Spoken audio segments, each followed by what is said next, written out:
Greek સ્થાપત્ય ઈસવીસન પૂર્વે 3000 થી ઈસવીસન પૂર્વે 146.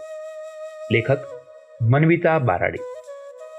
ગ્રીક સ્થાપત્ય અને મૂર્તિકલાએ સૌંદર્ય અને પૂર્ણતાની પરિસીમા એટલે સુધી હાંસલ કરી હતી કે ગ્રીસની કલાકૃતિઓ સૌંદર્યનો પર્યાય ગણાય છે. પછીની અન્ય સંસ્કૃતિઓ પણ ગ્રીસના કલા ધોરણે જ મપાવા લાગી હતી.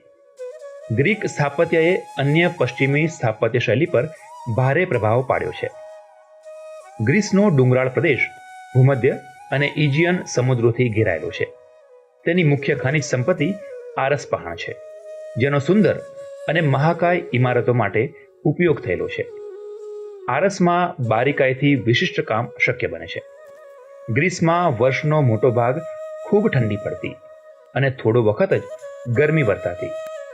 ગરમીને કારણે જન્મતી નિષ્ક્રિયતા અને ઠંડીને કારણે આવતી સ્ફૂર્તિના પરિણામો આ વિશિષ્ટ સંસ્કૃતિમાં દેખાય છે.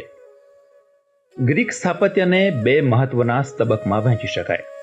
પહેલો સ્તબક ઈસવીસન પૂર્વે 3000 થી ઈસવીસન પૂર્વે 700 સુધી અને બીજો હેલિનિક સમય ઈસવીસન પૂર્વે 700 થી ઈસવીસન પૂર્વે 146 સુધી. મહત્વનું ગ્રીક સ્થાપત્ય હેલિનિક સમયમાં બંધાયું.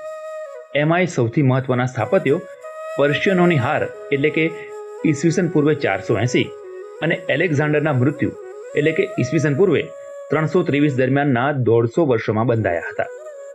ગ્રીક બાંધકામની કલા પદ્ધતિ.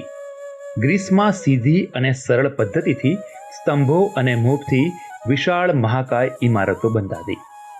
સ્તંભો વચ્ચેનો ગાળો નાનો રહેતો, કારણ કે આરસ પથ્થરોના માપની એક પ્રકારની મર્યાદા રહેતી.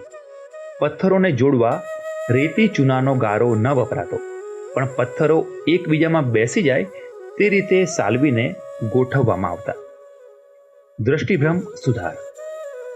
આ સમયની ઇમારતોને તેમણે વિકસાવેલા દ્રષ્ટિભ્રમ સુધારના સિદ્ધાંતો પ્રમાણે ડિઝાઇન કરી બાંધવામાં આવતી.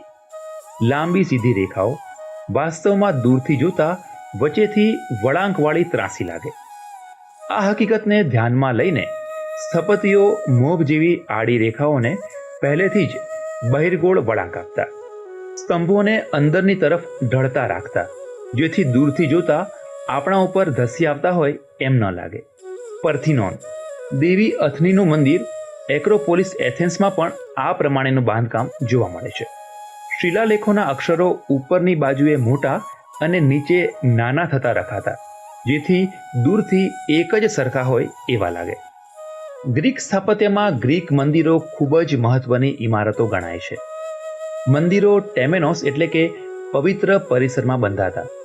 એના ગોખલામાં દેવી દેવતાની મૂર્તિ રાખવામાં આવતી. ક્યારેક બહારના સ્તંભોની હાર સાથે ભંડાર કક્ષ પણ બાંધવામાં આવતો. લાકડાની છત ઉપર આરસના પથ્થરના પાટ મુકાતા. ગ્રીક સ્થાપત્ય શૈલીમાં ડોરિક પદ્ધતિ ખૂબ જ મજબૂત દેખાતી. આ શૈલીના સ્તંભોને નીચેના પાયા વગર સીધા સ્ટાઇલ બેડ પર ઊભા રખાતા. પાયાના વ્યાસ કરતાં ડોરિક સ્તંભોની લંબાઈ 4 થી 6.5 ગણી હોય છે. સ્તંભોની ગોળાઈ પર 20 જેટલી રેખા કોતરાયેલી રહેતી. આ સ્તંભોના સ્તંભશીશ બે ભાગમાં વહેંચાયેલા હોવાથી એક એકિનસ અને બીજો એબકસ તરીકે ઓળખાતો. આયોનિક શૈલીમાં સ્તંભશીશ ભૂંગળા આકારનું હોય. આ સ્તંભ ડોરિક આકારના સ્તંભ કરતાં પ્રમાણમાં વધુ પાતળો લાગતો. આયોનિક સ્તંભોની ઊંચાઈ પહોળાઈથી 8 થી 10 ગણી રખાતી. એના ઉપર 24 રેખાઓ કોતરવામાં આવતી. કોરિન્થિયન શૈલી હેલિનિક સમયના છેલ્લા ભાગમાં મળી આવે છે. આ શૈલીનો ઉપયોગ જો કે ગ્રીસમાં ઓછો જોવા મળે છે. આયોનિક કરતાં આ સ્તંભશીશ ઘંટાકાર રહેતા. એના પર એકેન્થસના પાંદડાના 2 સ્તર કોતરવામાં આવતા. આ સ્થાપત્ય શૈલીની અન્ય ઇમારતોમાં મહેલો, અગોરા કે હાટ, કબરો, દરવાજા, તબેલા, ક્રીડાંગણો, એમ્ફી થિયેટરો વગેરે જોવા મળે છે. ગુજરાતી વિશ્વકોશ ગ્રંથ 6 ભાગ 2 માંથી સાભાર.